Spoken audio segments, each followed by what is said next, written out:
Hey guys, welcome back to the channel. Now, I'm not usually the kind of guy that's interested in makeup, but something beauty related got me very excited this week. Ulta Beauty has finally announced its international expansion plans into Mexico. And my partner here, he want to see the product. When he talking? My name is Jeff. Ulta's stock price has been on a tear this year, with it still ahead of the S&P 500 even after a 5% pullback following the earnings.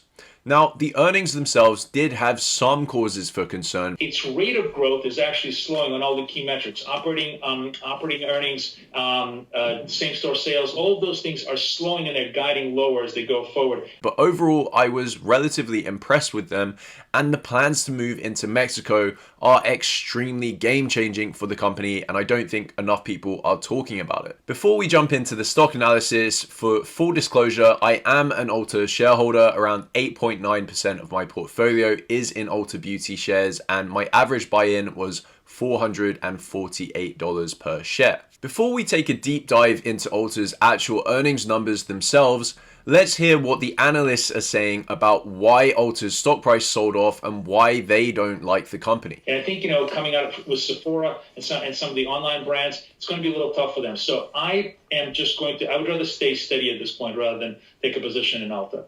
I agree. I would not invest in this. I think retail investing here is a little tough, especially for a stock like this. You've got comps that are really good. People went back to work. I think the earnings growth is not going to be there for the stock. The primary concern of analysts with Ulta stock is its slowing growth. Now, with retail companies, there's two main ways to increase your revenue. Either build new stores or increase the sales in your already existing stores. With Ulta a few years ago, it was able to build new stores rapidly year on year to expand its revenues by a significant pace. But now the company is at a much more mature stage where it can probably only build around 20% more stores, according to the CEO. The company has to rely on secular growth trends of beauty in order to grow. Now, the beauty industry last year grew by around 6%, so it's still significantly above GDP. But the other problem for Ulta here is the space is becoming increasingly more competitive. Sephora, its old nemesis, is moving into the US in a big way. Both Sephora and Ulta have announced partnerships with other retail stores in order to open little mini booths. Sephora has a partnership with Kohl's and Ulta has a partnership with Target, where they effectively offer their products and branding, but the margins are obviously a lot less than at their outright owned stores. These partnerships undoubtedly have had some level of cannibalization of their independently owned store sales.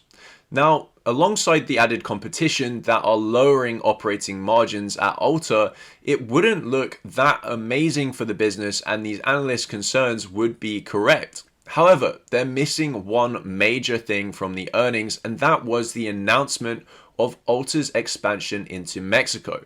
Long awaited by their investors, including myself, international expansion represents a massive opportunity for the company, an opportunity to start building new stores at a rapid rate again. This would mean that Ulta would be a growth stock again, rather than a value play. Now, it might seem obvious, but the US is only one country out of hundreds in the world. And yes, it might be one of the richest countries and one of the most populous, but there is massive potential for expansion internationally for Ulta.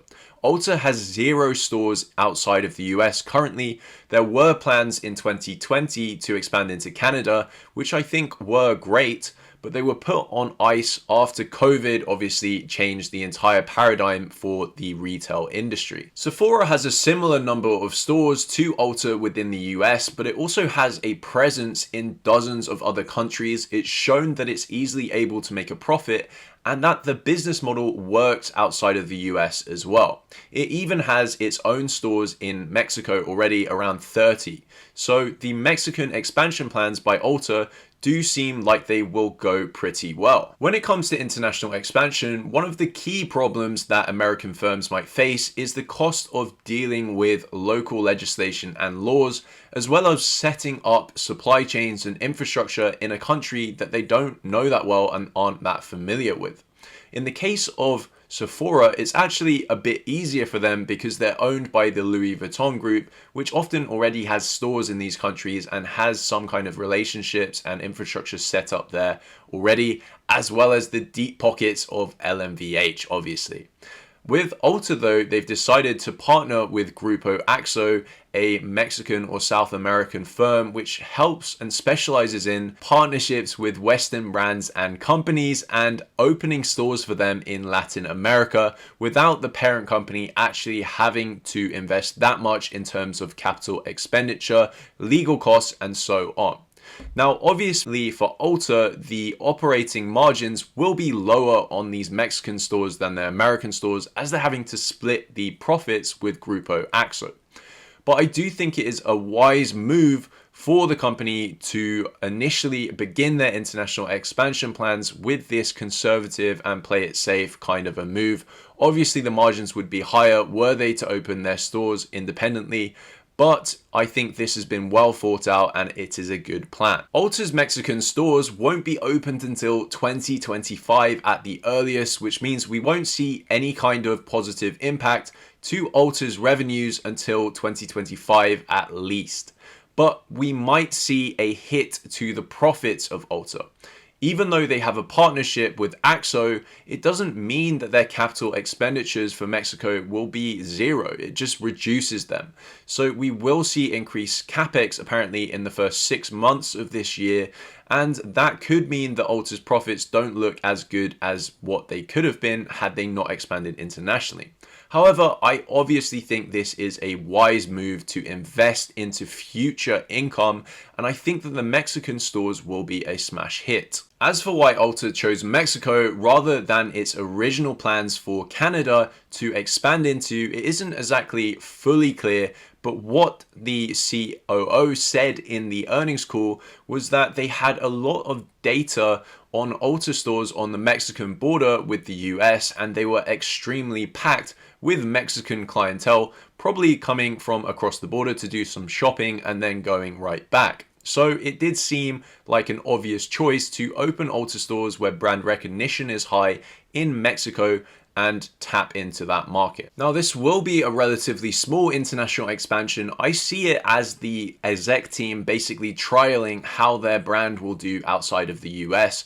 But I do think it will be very successful and that the company will choose to expand into the Canadian market eventually and potentially even many others. Moving on to the Q4 earnings themselves for the company, I thought they were actually really positive. The company beat its earnings per share expectations and revenue, with it growing its revenue by 10% year on year.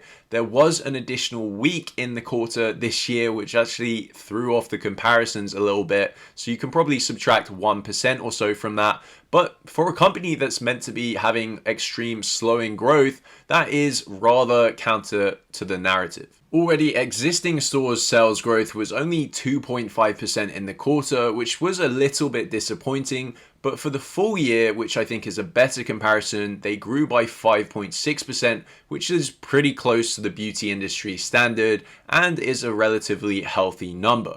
Ulta also announced that it's planning to build around 60 stores this year. That's compared to it owning already 1.3k stores. That's also a significant increase from 2023 and 2022, where it only built around 30 and 40 stores per year.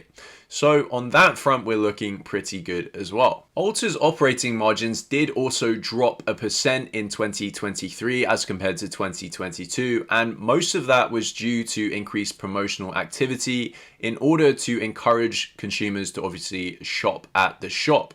Now, they're still not at 2019 levels, and Dave Kimball also forecast that in 2024, they won't really go up by a significant amount either, so that's looking pretty good as well. In addition to that, the much maligned shrink in retailers or theft also didn't really go up much at all in Ulta in Q4 at least, so that's also a really positive sign in my opinion. The company will be investing a huge amount into its technology stack as well as other capex spend like the Mexican expansion, for example, within the first half of 2024, so expect the first 2 quarters earnings reports and profits in them to not be that impressive necessarily. I do think it is a necessary investment and spend, so I don't worry that much, especially as the CEO said that the profits would reaccelerate in the second half of the year. When you account for the extra week of revenue in Ulta's earnings report, 2023 had 53 weeks instead of 52, and that was an additional $180 million